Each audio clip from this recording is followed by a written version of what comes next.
I thought he was quite brutal with her today. I think there was a little bit, I think she probably felt it was a bit of mansplaining as well, because with the numbers, he was a bit like a sort of cross teacher telling off a pupil, and she didn't. So turning to the details of the plan he set out yesterday. Over the weekend, I suggested to the Prime Minister that he cut the aid budget, and I'm pleased that he accepted my advice. Mr. Speaker, it's the fastest response. It's the fastest response I've ever had from the Prime Minister. However, he announced £13.4 billion in additional defence spending yesterday. This morning, his Defence Secretary said the uplift is only £6 billion, which is the correct figure. Prime Minister. I'm going to have to let the Leader of the Opposition down gently. She didn't feature in my thinking at all. I was so busy over the weekend I didn't even see her proposal. I think she's appointed herself, saviour of the Western civilization. It's a desperate search for relevance.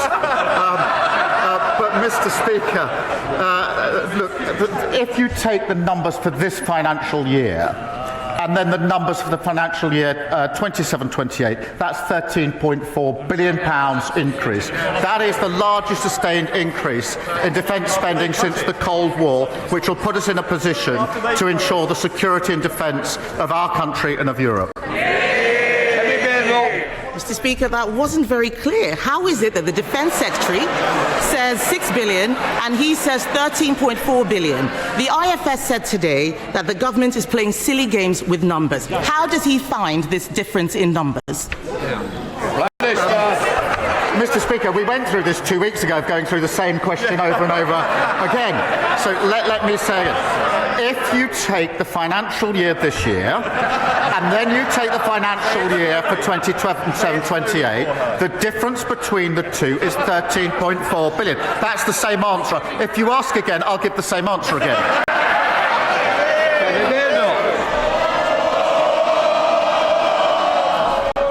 I'll decide it's more. Mr. Speaker, someone needs to tell the Prime Minister that being patronising is not a substitute. It's not a substitute for answering questions. It's not a substitute. He hasn't answered. What he has said is different from what he said yesterday. We are still not clear where the money is coming from. We want to support him.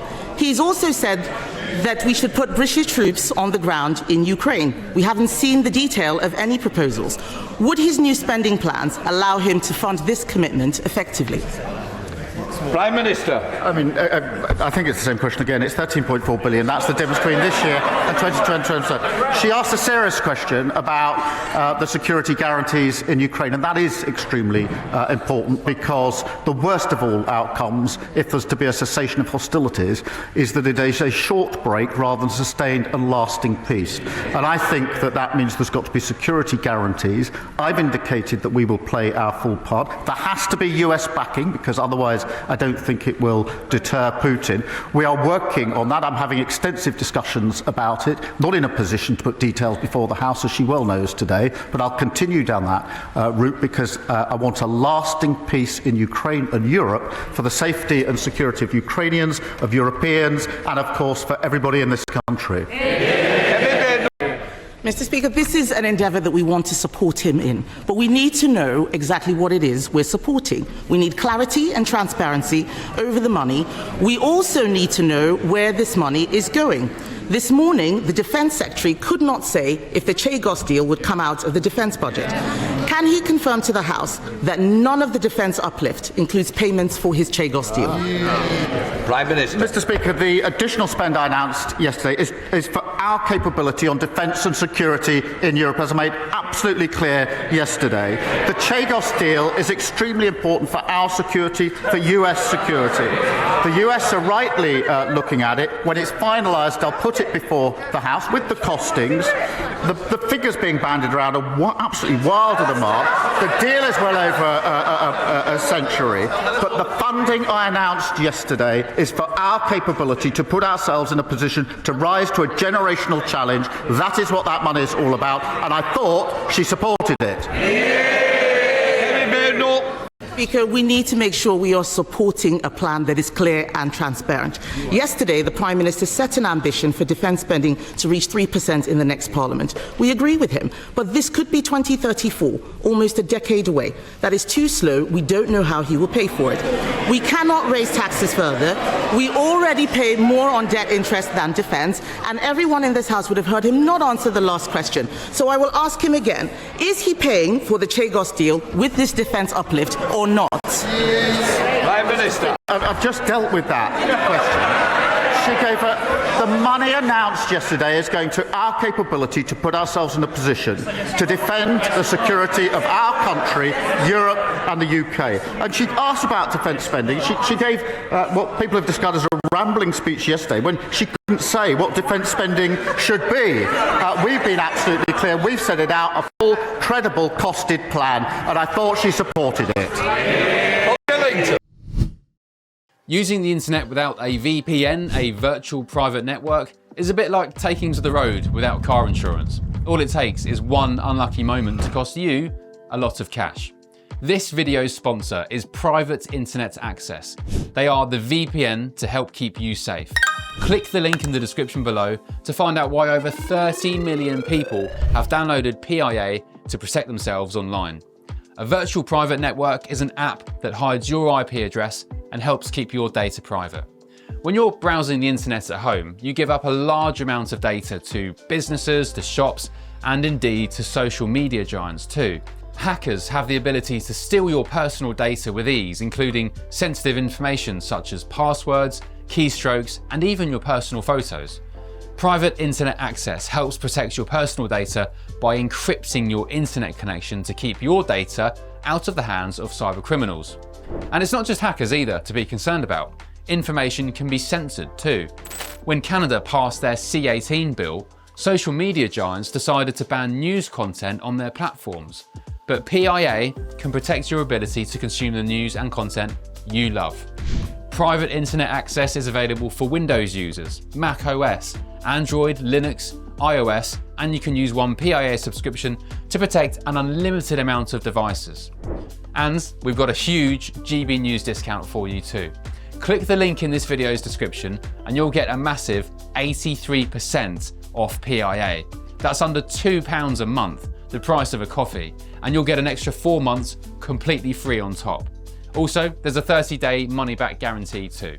Visit piavpn.com/GBNews to start protecting yourself digitally today. Of course, today the Prime Minister has been answering questions. Kemi Badenoch, the leader of the opposition, pressed him over whether the government's increase in defence spending includes funding being used for the Chagos Islands deal. Hugely controversial.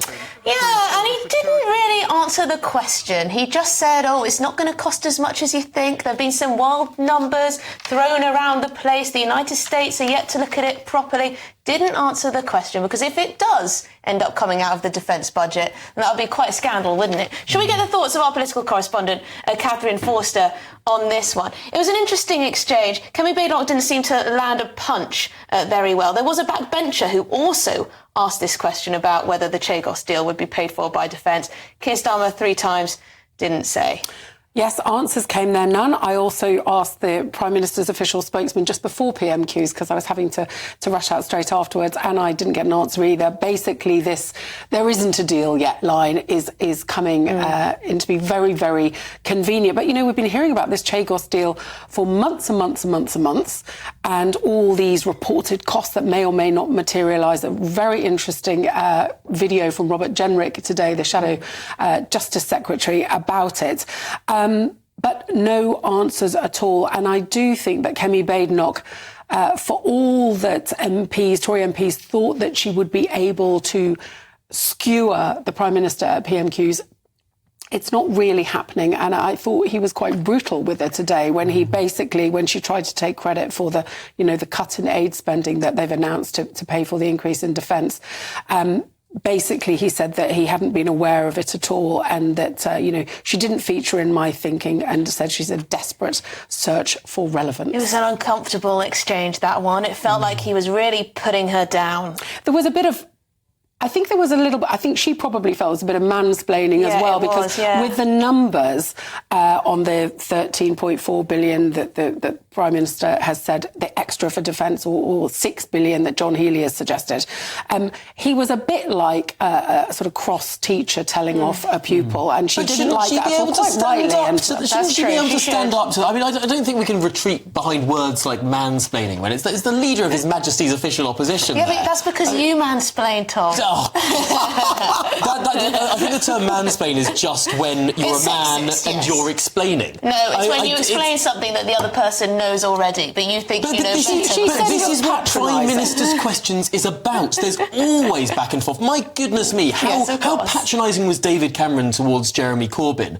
I mean, this is what you're supposed to have a back and forth Barney. And I wonder if the leader of the opposition was just a bit too timid and perhaps should have given as much as she got. But Katherine, it is a pertinent question, because how else will this deal be funded if not from the defence budget? It's a deal to lease back a military base that we happen to own right now. I mean, that's military spending, however you cut it. Yes, well, and we don't know. And I think it's worth saying that we don't actually know, ultimately, if this deal is going to go ahead. I can't even remember what month it was that it was first announced. But at the end of the day, Donald Trump is going to have to yay or nay this. Now, there's this crunch meeting tomorrow for the future of Ukraine and the support of Europe more broadly, that I thought it was notable how the Commons are behind the PM in wishing him well. But, you know, Donald Trump could pull the plug on the whole thing, couldn't he? He could. And speaking of Donald Trump, Nigel Farage has given some kind, friendly advice to the Prime Minister on how to deal with Donald Trump tomorrow. I'm not sure people really appreciate receiving advice from a political enemy, but there you go. No, but, of course, Nigel Farage is a great friend of Donald Trump's, and he has been giving some advice. And he said, you know, to make sure to know that the president is sharp as hell and don't be hesitant. He suggested a little bit of flattery, whatever next, and said that if it was him, he'd go in, he'd sort of start with something like, my goodness, you've hit the ground running. I think whatever you may think about what Donald Trump is or is not doing or saying, no one could disagree. He has hit the ground running big time.